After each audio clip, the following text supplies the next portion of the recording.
PM ने हम Indians को अपने गोल्ड की बाइंग को कंट्रोल करने के लिए बोला है।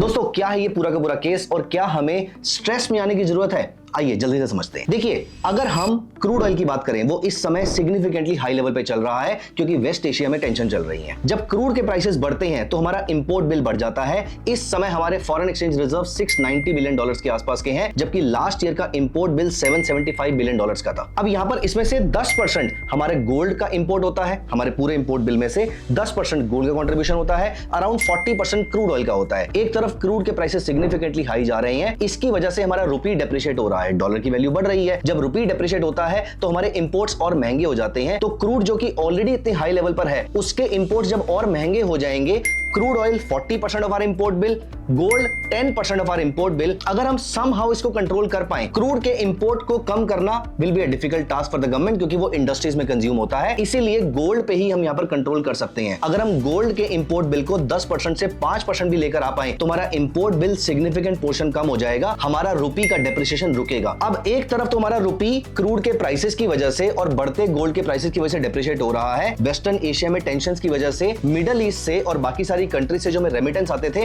वो भी नहीं आ रहे हैं। इसकी वजह से भी हमारा रुपी और डेप्रिशिएट होता जा रहा है। तो इन ऑल द केसेस सबसे आसान टारगेट जो गवर्नमेंट के लिए है वो है गोल्ड के इंपोर्ट को कम करना। जब तक वेस्ट एशिया में टेंशन है तब तक थोड़ा बहुत स्ट्रेस रुपी के ऊपर रह सकता है।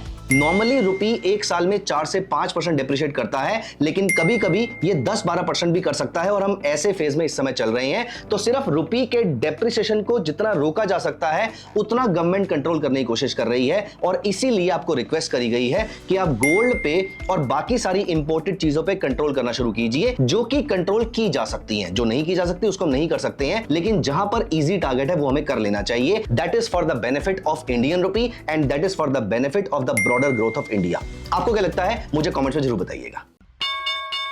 Investments in the securities market are subject to market risk. Read all the related documents carefully before investing.